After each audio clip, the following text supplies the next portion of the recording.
¿Cómo estamos en esta noche? Muy dormidos, no, bendecidos.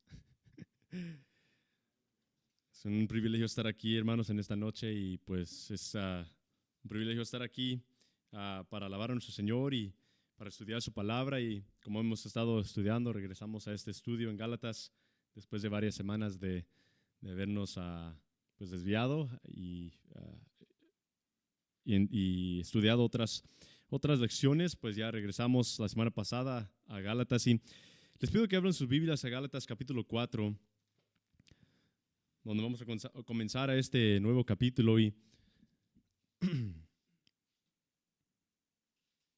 esta porción del capítulo 4, el comienzo del capítulo 4, es la conclusión o pues continuación y conclusión de la última porción del capítulo 3 que vimos la semana pasada.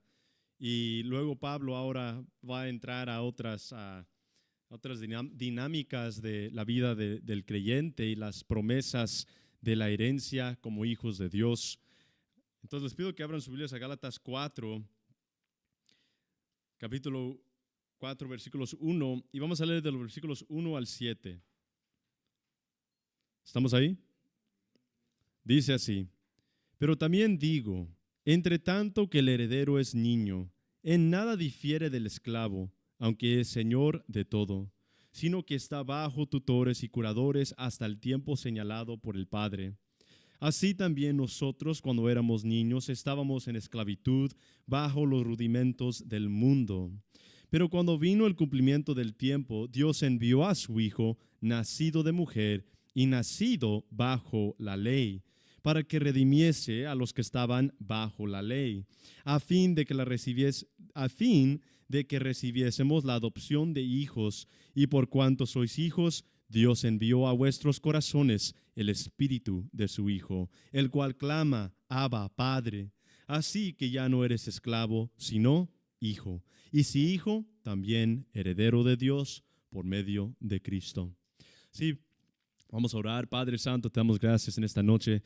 Señor, te damos gracias por tu bondad y tu maravilla, Señor, por tu privilegio que tú nos das, Señor, este privilegio de estar aquí para alabar tu santo nombre, Señor, para glorificarte a ti, Señor, como tú mereces toda la honra y toda la gloria, Señor, por medio de cantos, himnos, por medio de, sobre todo, de corazones sinceros y dispuestos a alabar tu santo nombre, Señor. En ese momento, Señor, te pedimos que abras nuestras mentes de entendimiento para poder comprender la palabra, tu palabra fiel, tu sana doctrina, tu palabra que es eterna, Señor. Y te damos gracias por ese privilegio que podemos escudriñar, podemos leer, podemos indagar y podemos entender, Señor. Porque mientras que muchos intentan leer, no lo pueden entender. Pero gracias a ti, Señor, ahora como tus hijos, Señor, ahora con el privilegio de ser adoptados hijos tuyos, Señor, tú nos das el privilegio de no solamente comprender, pero de poner en práctica la voluntad tuya, perfecta, justa y eterna. Te damos gracias en el nombre de Cristo Jesús. Amén, Señor. Amén. Pueden ocupar sus lugares, hermanos. Y como he mencionado, esta porción de escritura, el capítulo 4, es la continuación del capítulo 3, y mientras que se escucha como repetido, porque pues el 3 sigue el 4, muchas veces cuando uno comienza un nuevo capítulo no tiene mucho que ver con el capítulo del anterior, pero primeros versículos del capítulo 4 es una continuación de la expresión para describir la ley, el propósito de la ley. Pero también en esta porción, comenzando en el versículo 4 al 7, entramos a lo que se puede detallar como el Evangelio de Cristo, el Evangelio.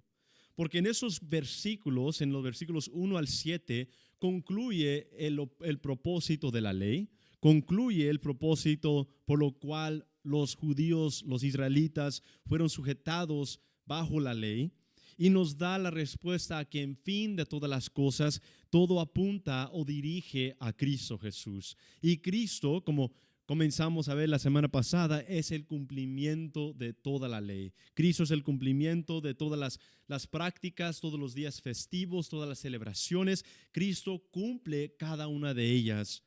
Pero en esta noche, viendo que si entráramos a los versículos 4 al 7, que nos dan 4 doctrinas esenciales para el creyente, que es la redención, la adopción, el Espíritu Santo y la herencia del hijo de los hijos de Dios.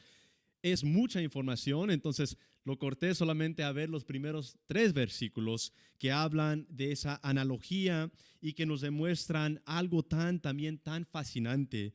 Porque aquí en esos versículos, como en el versículo 3, como vamos a ver, Pablo habla de algo como si fuera solo una cosa. ¿Y qué significa eso? El versículo 3 nos dice, así también nosotros cuando éramos niños estábamos en esclavitud bajo los rudimentos del mundo. Si sabemos que Pablo es judío, Pablo era y se encontraba bajo la ley. Pero si entendemos el contexto y la mayoría de los creyentes en las iglesias de Galacia, sabemos que hay mayormente o grandemente una población gentil. Entonces, ¿cómo sería o cómo es posible que Pablo está añadiendo 2 cosas, la ley y la vida de los gentiles, para decir o describirlo como esclavitud bajo rudimentos del mundo? Eso es lo que vamos a ver en esta noche y vamos a poder entender aún más, primero Dios, el propósito de la voluntad de Dios para la vida de nosotros como creyentes, no siguiendo ley que se encuentra en tableta, sino siguiendo la ley que fue otorgado por el Espíritu Santo, que se encuentra ¿dónde? En nuestros corazones. Y eso es la ley por el cual el creyente se encuentra bajo tal ley eterna. Porque la ley de tabletas, si pudiéramos ganar unos unos arqueólogos, y para buscar esas tabletas, pues hay muchas réplicas, pero no se pueden encontrar. Y eso también es significante porque demuestra la diferencia entre lo físico y lo espiritual. Lo espiritual no se tiene que buscar en un documento, lo espiritual se busca y se encuentra por medio de la palabra de Dios, que es eterna, por medio del Espíritu, quien es eterno. Entonces, en esta noche vamos a ver esos versículos, y vamos a ver esos puntos que acabamos de hablar, la analogía para describir más la ley, para describir más el propósito de la ley. Y también vamos a ver lo que vimos la semana pasada para entender lo que estamos viendo ahorita, para entender, en fin, las doctrinas que Dios nos ha dado para comprender. Que en verdad somos hijos de Dios, que en verdad fuimos adoptados. Y no es que yo creo esas cosas, sino que la palabra nos dice tales cosas, tal y una y otra vez nos demuestra que somos hijos de Dios. La semana pasada vimos unos puntos importantes. Vimos que la ley no es para salvación, sino para revelar la condición pecaminosa de la humanidad. La ley, dice a Pablo en Gálatas 3, que fue dada para las transgresiones de los hombres, significando que mientras que el pecado del humano abundaba, la ley fue implementada por medio de Jehová para limitar esa transgresión que si no hubiera un límite abundaría tan profundamente. Y podemos ver hoy en día, 2000 años después de la venida de Cristo, que el pecado sigue abundando y abundará hasta el regreso de Cristo.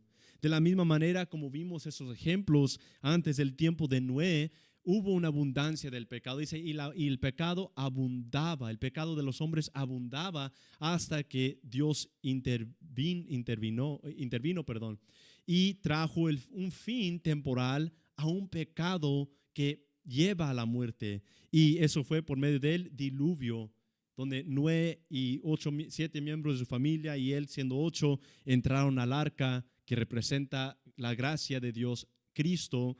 Entraron a esa gracia y fueron rescatados del juicio de Dios, que fue el diluvio. También podemos ver varios otros ejemplos en el cual los israelitas fueron sometidos a la esclavitud en Egipto y fueron sometidos de esa manera para limitar o para que vieran el resultado, del pecado. Y podemos ver una y otra vez esos ejemplos de maneras en el cual Jehová intervino temporalmente por los pecados de la humanidad. La ley no es diferente. La ley fue una manera para limitar las transgresiones que estaban abundando. Porque como Pablo nos dice y la palabra nos dice y nos aclara sobre la ley y sobre las cosas concernientes al Antiguo Testamento, todas estas cosas fueron imágenes, simbolismo, fueron señales dados por Jehová para declarar una promesa verdadera de perdón de pecados, una promesa verdadera de paz, donde vendría el príncipe de paz para establecer un reino donde no habrá pecado, donde no habrá debilidad ni muerte, pero donde habrá paz, donde habrá vida en abundancia.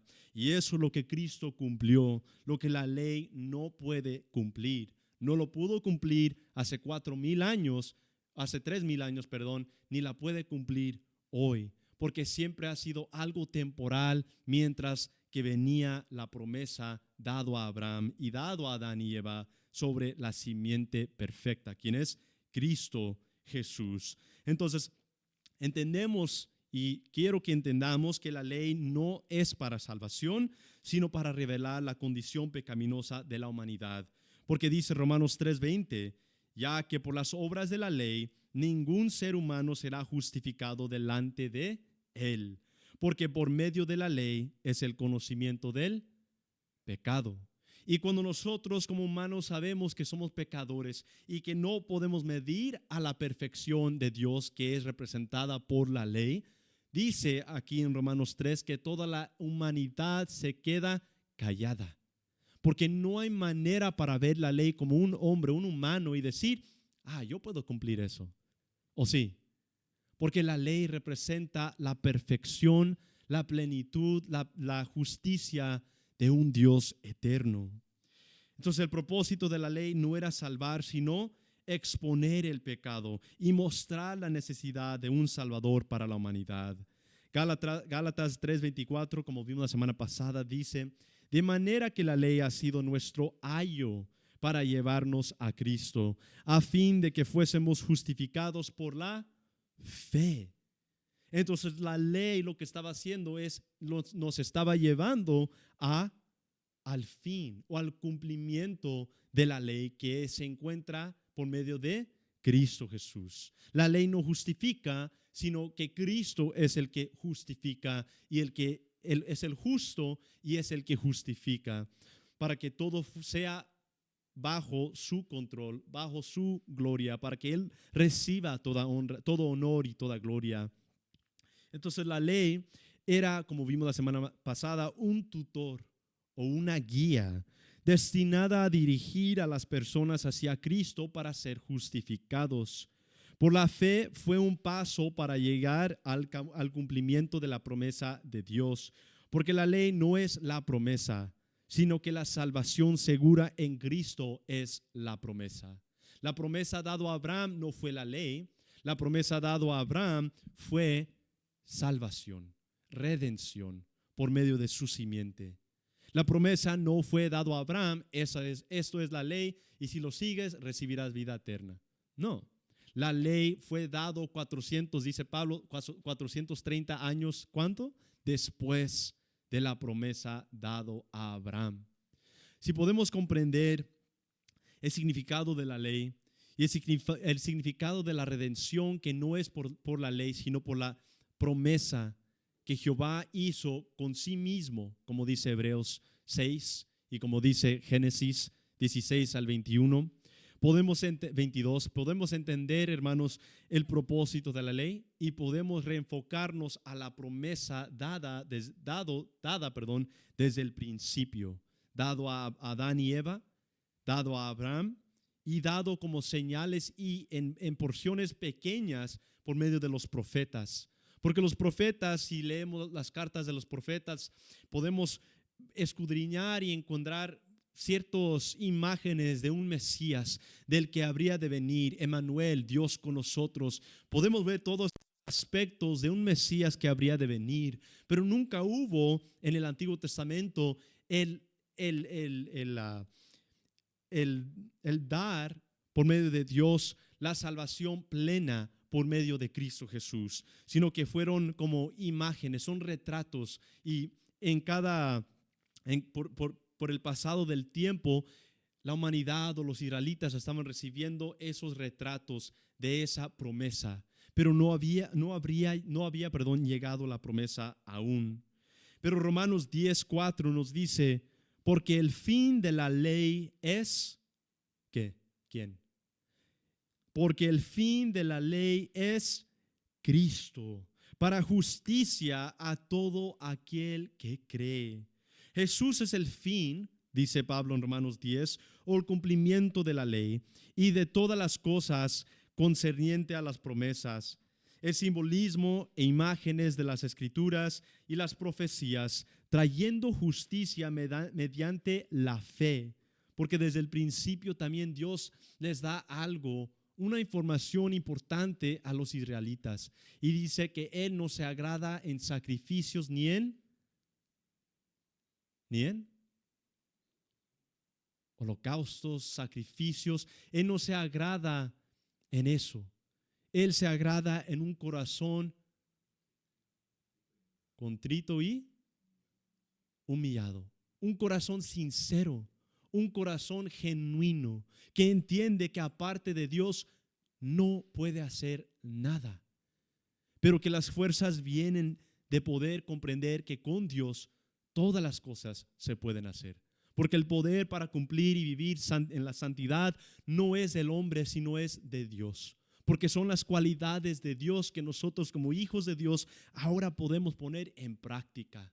No es que yo tenga un aspecto dentro de mí, algo bueno, o que yo tengo algo que quizás soy 99% malo y 1.5% bueno. La palabra nos declara que ningún hombre es justo delante de los ojos de Dios. Ningún hombre es bueno. Y mientras que desde el comienzo de la humanidad hay hombres buscando, necesitando de su Creador, no cambia el aspecto de que todos nos encontramos bajo el pecado, bajo esta maldición del pecado desde el principio, por lo cual ningún hombre es justo. Jehová ve a la tierra para ver si encuentra para ver si encuentra con lo menos un justo. ¿Y cuántos se encuentra cuando Dios ve a la humanidad?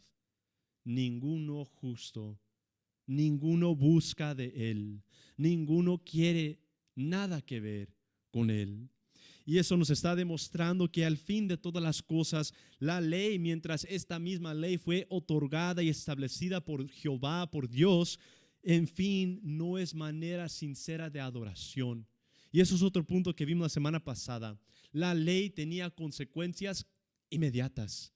Si yo robaba o alguien robaba, ¿qué les pasaba? Les cortaban las manos.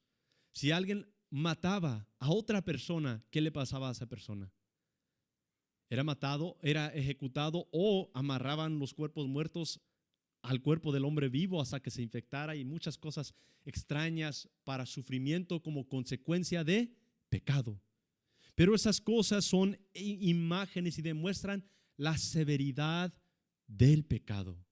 Ahorita bajo la gracia es más difícil, o a veces no podemos ver el resultado del pecado, porque estamos en un periodo de tiempo donde ya estando siendo establecida la iglesia y no bajo la ley, no hay consecuencias inmediatas. Si un pecador en el mundo hace algo contra un creyente, no hay una consecuencia inmediata.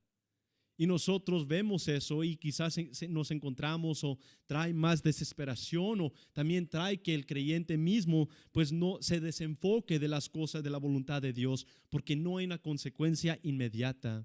Pero lo que nos demuestra la ley es que había una consecuencia inmediata, por lo cual la gente seguía la ley, porque primeramente Jehová lo estableció diciendo que Él mismo, quien es justo, lo había establecido, y por esa razón habrían de seguirla. Pero el segundo era porque había una consecuencia.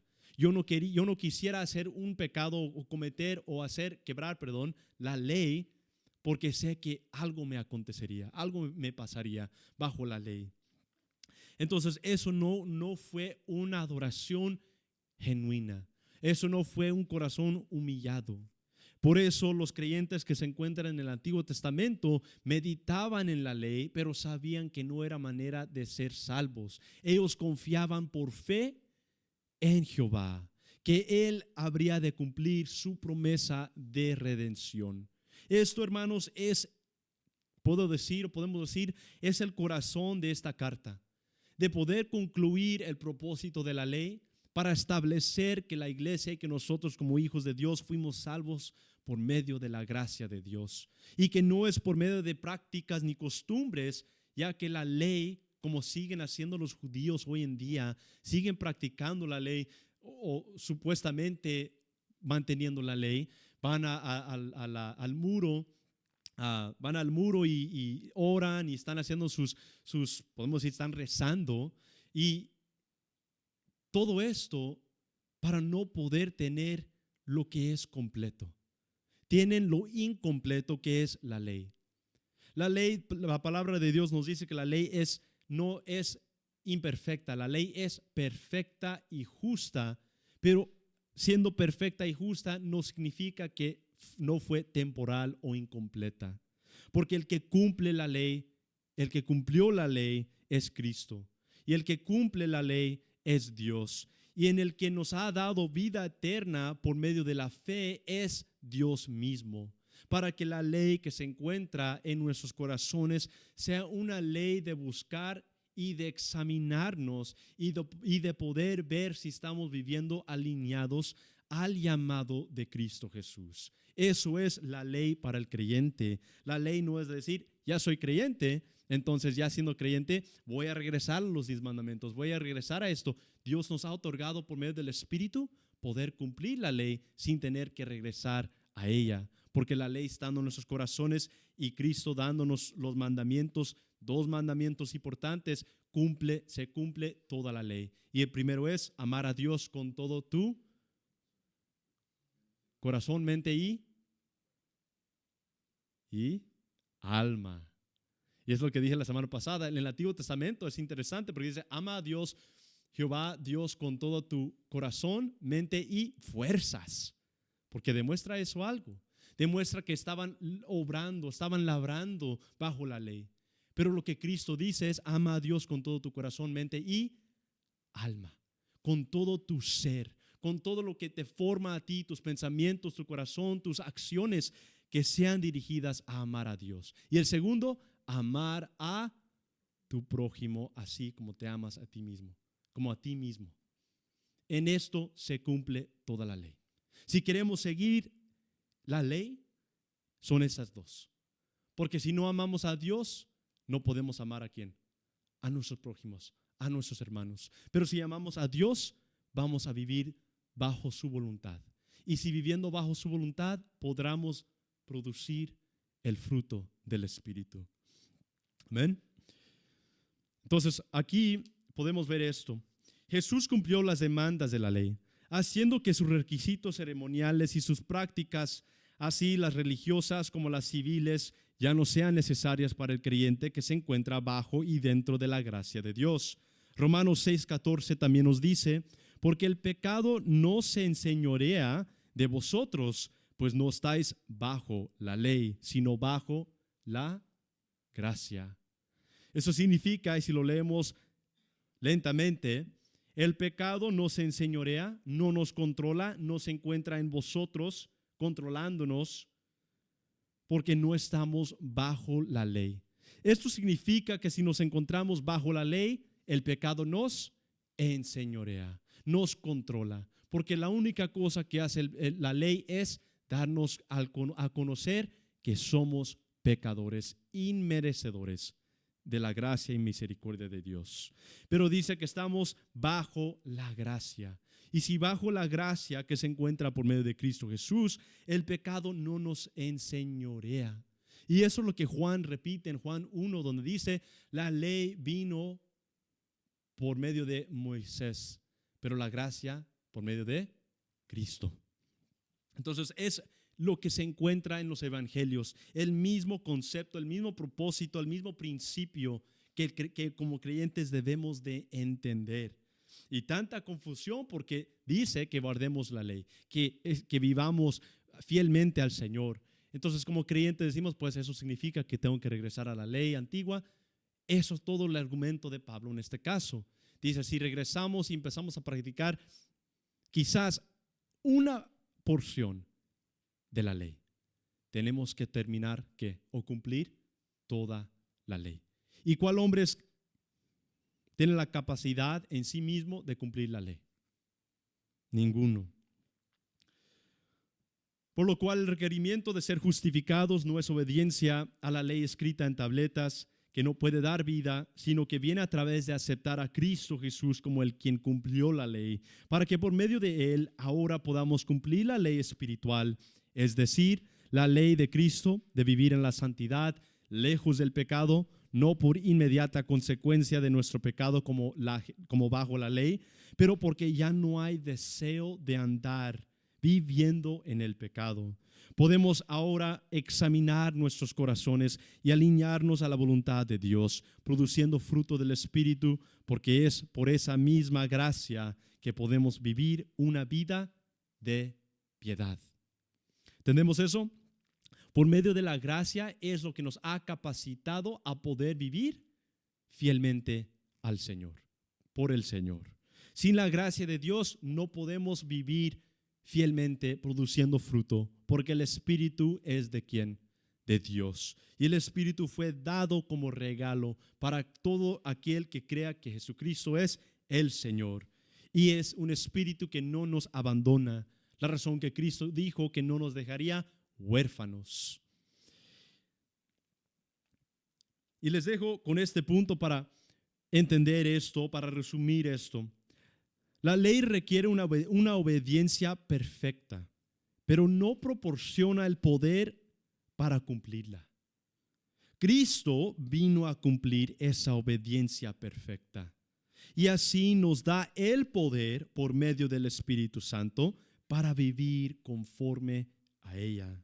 Esta es la razón por la cual Cristo vino al mundo que Él creó, para pagar por nuestros pecados y resucitar de entre los muertos, para que por ese mismo eterno poder podamos ahora cumplir el deseo de Dios de vivir en santidad semejantes a su imagen, no por nuestras capacidades, sino por su poder obrando en nosotros a través de su Espíritu, el Espíritu de Cristo.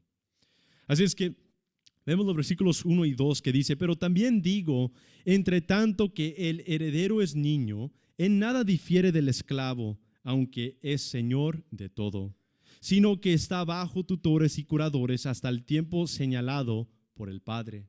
Aquí Pablo nos está dando otra analogía.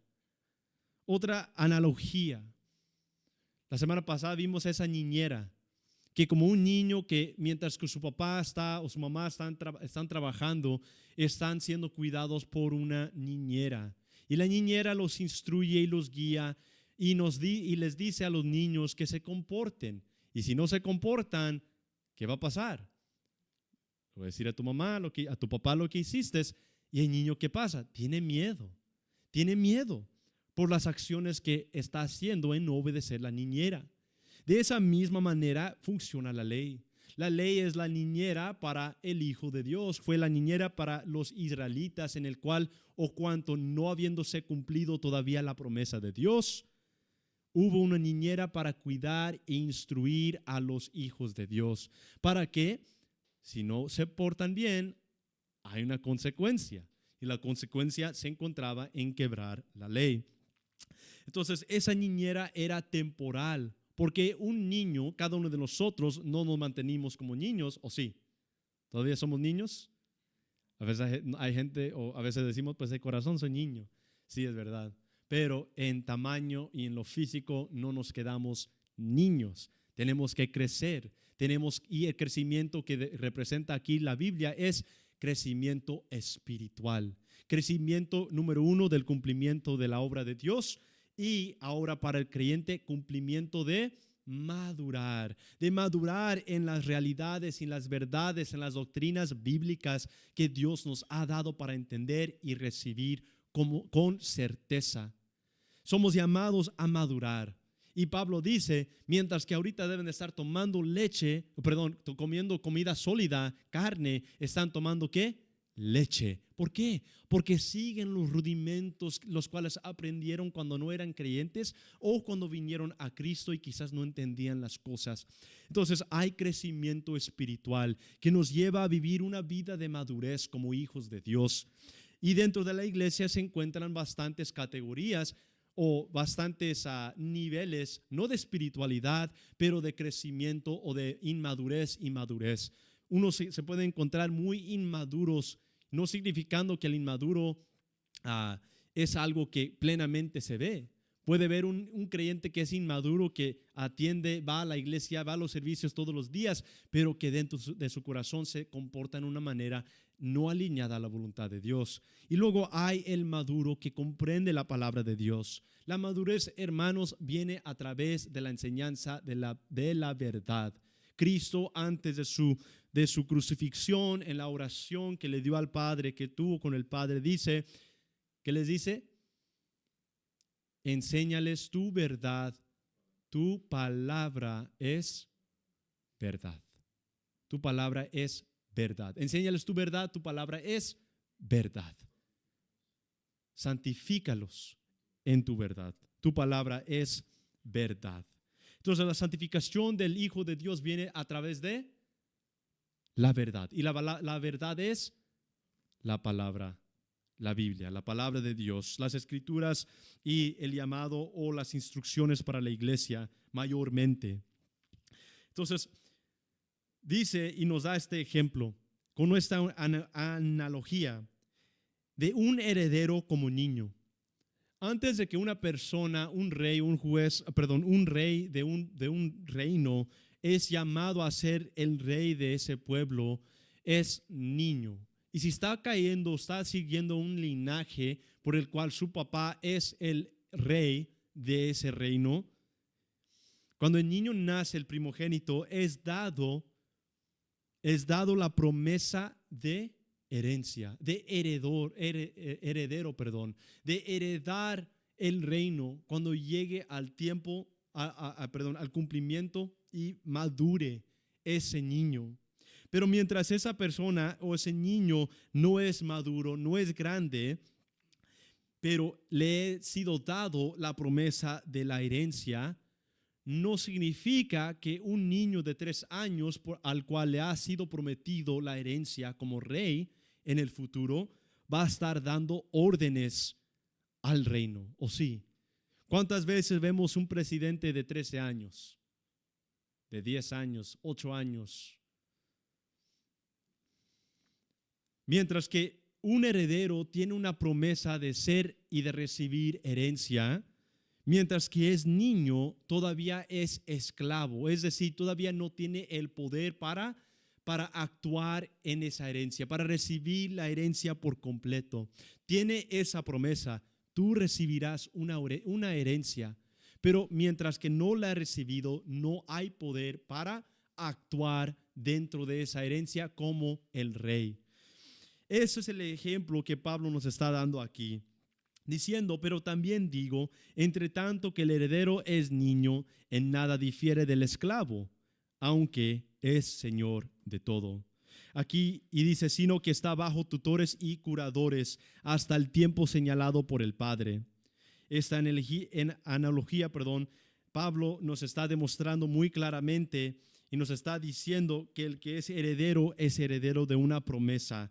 La ley no fue promesa de Dios para redención, sino que la promesa dado al padre de la herencia, Abraham, era que habría de recibir una descendencia grande como la arena del mar, pero sobre todo habría de venir la simiente por medio de su descendencia, quien es el Mesías. Entonces, él dice en esta analogía, en las culturas romanas y judías, un heredero que era menor de edad no tenía autoridad ni independencia real. Aunque le pertenecía la herencia y uno sabía o él va a recibir la herencia, todavía la mamá lo estaba agarrando de la mano. ¿Y cuál rey es ese que no tiene libertad para vivir como el rey, que puede hacer su voluntad, que puede cumplir lo que él tiene que hacer bajo la herencia? Entonces, este niño que recibía la herencia representa a la humanidad bajo la ley de Moisés, sujeta a sus regulaciones y sin disfrutar o poder disfrutar plenamente de los privilegios del hombre maduro. Representa a Israel como el pueblo de Dios bajo la ley. Recibió la promesa de una herencia que es la salvación y la bendición de Jehová, pero no pudieron disfrutarla completamente hasta que Cristo viniera a cumplir esa promesa de redención. Cuando en el versículo 2 Pablo dice, sino que está bajo tutores y curadores hasta el tiempo señalado por el Padre, la herencia no es dada hasta el tiempo señalada por el Padre o por el Rey a su Hijo, donde el Padre le dice a su Hijo, Hijo, ha llegado el tiempo para recibir la herencia. Hebreos 10:5 nos declara eso, porque esto, hermanos, nos está detallando la vida bajo la ley de esclavitud, bajo la vida de gracia en libertad. Y en Hebreos 10:5 nos da esa transición. Hebreos 10:5 dice, por lo cual, entrando en el mundo, es decir, Cristo, dice, y Cristo aquí es una diálogo entre Cristo y el Padre, antes de la fundación del mundo.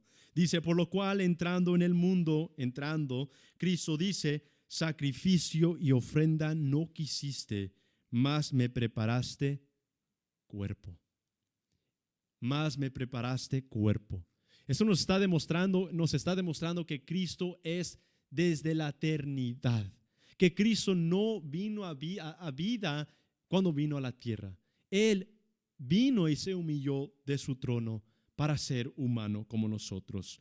Pero aquí nos demuestra algo. Dice, sacrificio y ofrenda no quisiste, mas me preparaste cuerpo. He venido para hacer o para cumplir tu voluntad. Significando que el Padre tuvo una voluntad mayor que la ley. El Padre tiene una voluntad para los hijos los hijos de Él, quien habría de redimir más allá que la ley que nos salva.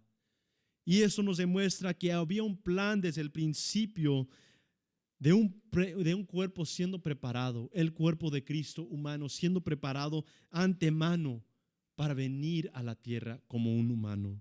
Y fue un pacto entre la deidad de Dios, entre la Trinidad, en el cual se estaba diciendo y jurando entre sí mismo la voluntad de Dios, no del hombre, sino la voluntad de Dios de redimir a la humanidad. Aquí, hermanos, nos demuestra ese tiempo, cuando dice, sino que está bajo tutores y curadores hasta el tiempo señalado por el Padre.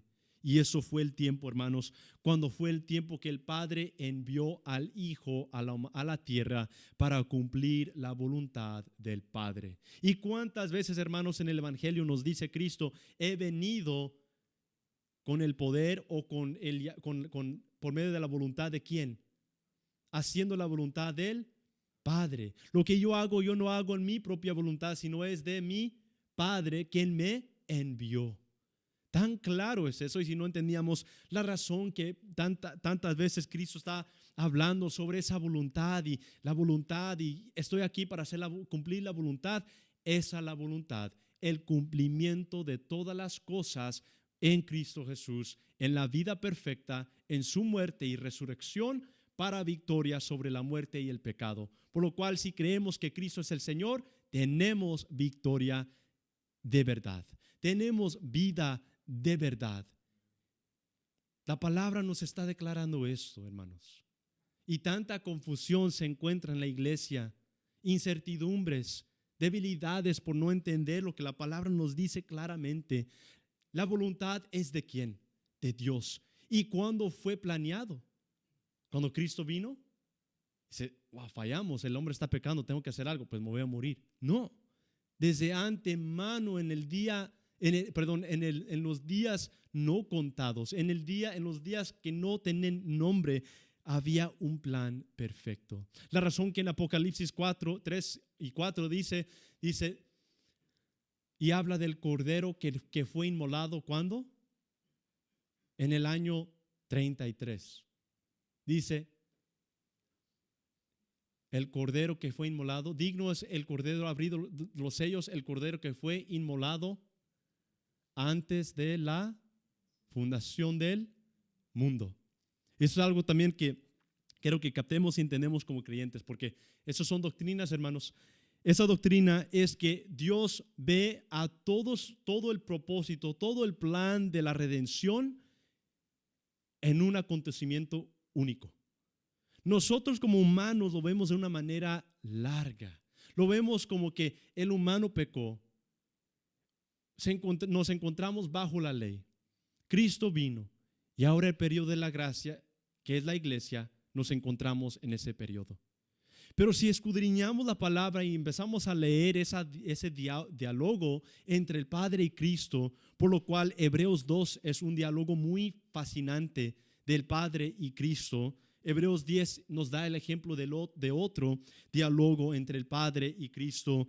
Y vemos los detalles del sacrificio de Cristo. Podemos ver que dice en dos ocasiones, en las cartas de Pedro y en Apocalipsis, que Cristo murió antes de la fundación, fue crucificado antes de la fundación del mundo. ¿Y por qué o cómo es posible eso? Porque para Dios todo el acontecimiento de la redención es un acontecimiento solamente. Eso es porque hay certeza. Por eso hay certeza, hermanos, en la salvación de Dios. Porque Él lo cumplió en un solo hecho, pero nosotros lo vemos en una manera larga. Y tenemos una vida de quizás 50, 60, 70 años, por lo cual nos encontramos en ¿qué? Debilidades, frustraciones.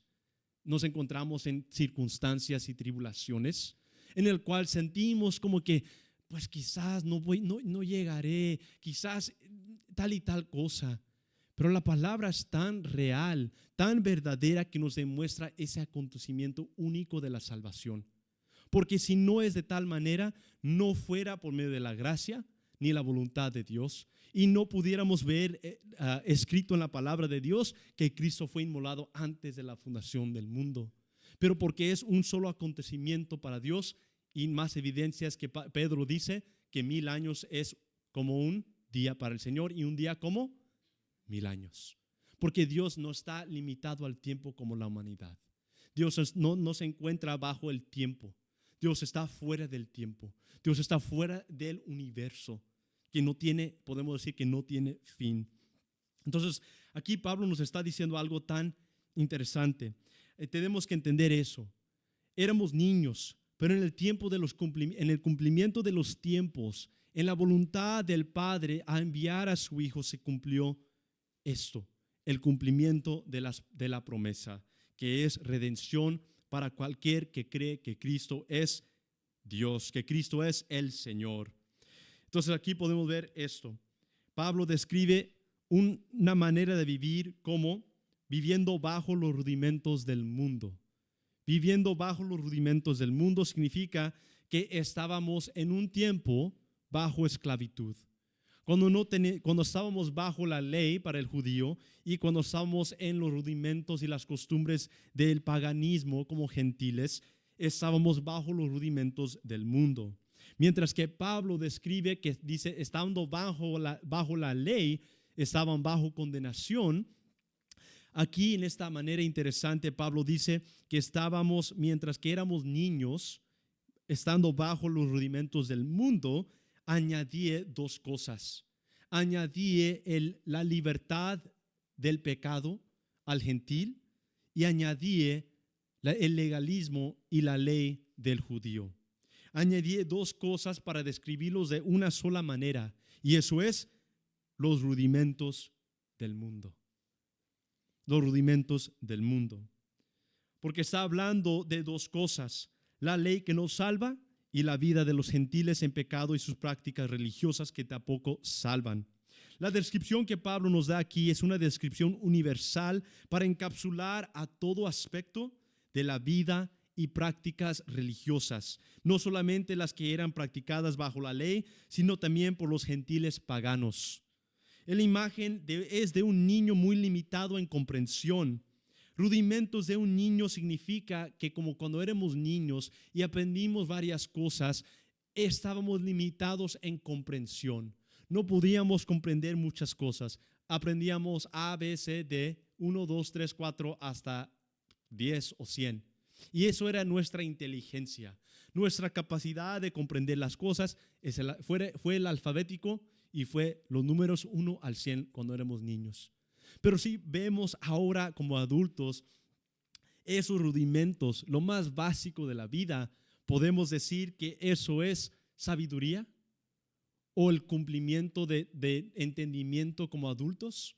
No, porque seguimos después de aprender el alfabético y números de 1 al 100, seguimos aprendiendo hasta que llegamos a ese hombre maduro o a esa mujer madura. Entonces, los rudimentos, hermanos, es la vida antes de Cristo. Los rudimentos es la ley para los judíos y las prácticas gentiles, las prácticas del gentil pagano, en el cual es lo más básico. Todo humano que no tiene a Cristo como Señor está bajo los rudimentos, o siguiendo una sistema religiosa o viviendo en el pecado. Esos son los rudimentos por los cuales nosotros como hijos de Dios en un tiempo nos encontrábamos. Estábamos en uno de los dos, o siguiendo una sistema religiosa intentando agradar a Dios, o en el pecado, antes de venir a Cristo. La descripción que Pablo nos da aquí es una descripción universal, lo más básico, donde no tenemos que pensar ni entender ciertas cosas. Lo hacemos por hacerlo, lo hacemos porque somos instruidos a hacerlo. Y toda práctica religiosa, viendo que la ley y todas las cosas eran incompletos, apuntando a el perfecto Cristo, podemos ver que cualquier práctica, incluso en la iglesia, nos regresa a estructura rudimental, que mientras ayude de cierta forma, le quita énfasis en lo verdadero espiritual, que es práctica diaria del fruto del Espíritu Santo, de renovar nuestras mentes diarias. Eso es el problema, y fue el problema en el caso de las iglesias de Galacia. Entraban esas personas diciendo, ya tienen a Cristo, pero ¿a qué añadir algo más? La ley. Porque la palabra nos dice que si somos hijos de Dios vamos a cumplir la ley. Y si vamos a cumplir la ley, entonces tenemos que seguir los 700 mandamientos. Y Pablo dice, eso no es el caso. Eso no es el caso. ¿Por qué? Porque incluso bajo la ley fue la misma práctica que la práctica de los paganos. ¿En qué manera? En que bajo la ley y estando bajo la ley fue el humano intentando cumplir algo que no trae una conexión real con el Dios del universo, con el Creador. Y esas personas, no hablando de los creyentes, pero hablando de la práctica de la ley que no salva, que fue temporal, los judíos que no tomaban en cuenta que Jehová es perfecto y que debemos someternos a su voluntad, así como los fariseos decían, yo la puedo cumplir. Y mientras venían muchos a Cristo en ese tiempo, esos judaizantes decían, sí, nosotros creemos que Cristo es el Señor, pero eso no es lo último. Tenemos que hacer algo más para conectarnos más con Dios. Y eso es seguir la ley, seguir las prácticas. Pero la práctica es el hombre intentando buscar a Dios o agradar a Dios. Y esto, lo que acabamos de estudiar de la voluntad de Dios antes del fundamento del mundo, nos demuestra algo diferente, que es Dios viniendo a la humanidad para dar vida a aquel que está perdido, no al revés. Si queremos practicar la religión, no hay propósito de creer en Cristo. Pero si queremos aceptar lo que la palabra nos dice sobre que Él vino a nosotros, a la humanidad que se encontraba en tinieblas, entonces es de reconocer que no es por medio de esfuerzos, incluso ahora como creyente, es por medio de comprender que fue por medio de la gracia como un regalo de Dios. Y el resultado de la transformación espiritual y renovarme y regenerarnos por medio del Espíritu Santo, el resultado ahora es que podemos agradar a Dios. Podemos vivir en libertad para agradar y vivir en santidad. Porque la libertad del creyente es la santidad, no el pecado. El creyente o la persona que dice que es creyente pero que vive en el pecado no está obrando por medio del Espíritu Santo. Así es que esos rudimentos para el gentil se refiere a su esclavitud, a la idolatría, la superstición y los sistemas mundanas. Para el judío, la práctica legalista y religiosa de seguir la ley en el orden otorgado, pero nunca pudiendo llegar a lo que solo acontece por medio de Cristo Jesús, que es redención y regeneración. Y esto es el mismo concepto hoy en día. Las prácticas religiosas, como tenemos que hacer tal y tal cosa para acercarnos más a Dios, los judaizantes que dicen tenemos que seguir la ley, forman una costumbre que de cierta manera trae ayuda al creyente, pero en fin de todas las cosas nos incapacitan de aferrarnos al completo, quien es Cristo Jesús. Nos incapacita de producir el crecimiento espiritual que se produce en aferrarse a la gracia de Dios a través del Espíritu Santo. Por lo tanto, ambos grupos, así como dice Pablo, eran inmaduros espiritualmente y carecían de la plenitud de la relación y libertad que viene a través de la fe en Cristo Jesús. Ser legalista no ayuda. Vivir en libertinaje no ayuda. No podemos vivir como creyentes en legalismo, pero tampoco en libertad de pecado, porque ninguno de esos demuestra libertad en Cristo. Libertad en Cristo es que escuchamos las palabras de Cristo y nos alineamos a su voluntad. Buscamos y leemos, indagamos el fruto del Espíritu y nuestro deseo es producir ese buen fruto. Paciencia, amor, no guardar rencor, vivir como Cristo vivió en esta tierra, padeciendo el sufrimiento para que nosotros también, teniendo la libertad en Él, podamos padecer en sufrimiento de vivir por Él. Porque si persiguieron al maestro, van a seguir y perseguir también al estudiante, al hijo. Si persiguen al padre, persiguen al hijo. Y nosotros no somos llamados a vivir en libertad para regresar a rudimentos elementales, a regresar a prácticas y costumbres. Somos llamados a vivir en la libertad del Espíritu Santo, que nos otorga, que nos conmueve, que nos moldea a la imagen perfecta de Cristo día tras día. Y es lo que Pablo les dice a la iglesia de Corintios, diciendo que mientras que el cuerpo por fuera se está desgastando, por dentro el que vive por Cristo, el que se ha aferrado a la certeza de Cristo, por dentro se está renovando día tras día hacia el hombre perfecto para el día de gloria. Amén. Amén. Así les pido que se pongan de pie para ser despedidos. Padre Santo, te damos gracias en esta noche por este privilegio de estar aquí, Señor, de escuchar de tu palabra, Señor, de poder aprender más de ti, Señor, más de tu voluntad para nosotros. Te damos gracias, Señor, que mientras que había muchas señales y cosas temporales para guiar a la humanidad, guiar a las personas a ti, Señor, tú nos has dado lo completo. Por lo cual tu palabra nos declara que somos completos en ti, como dice Colosenses 2, Señor. Y como dice 2 de Pedro 1, Señor, que tenemos toda la capacidad para vivir en piedad. Tenemos todo lo completo para vivir en tu voluntad, Señor. Y te damos gracias por ese regalo, Señor, de la vida eterna, de la salvación, que ahora podemos vivir en tu voluntad. Porque si no fuera por el regalo de la vida eterna, Señor, no estuviéramos aquí. Pero es un señal y una marca, Señor, de que verdaderamente estamos esperando tu venida y que en verdad con ansiedad y gozo esperamos el día de gloria como tus hijos, porque creemos en ti y buscamos diariamente tu voluntad y vivir más conforme a tu imagen, Señor. Señor, danos ese sentir, ese reconocer de tu palabra, Señor, que no somos llamados a vivir en legalismo, Señor, pero tampoco de vivir en nuestros placeres, porque ninguno de ellos trae vida.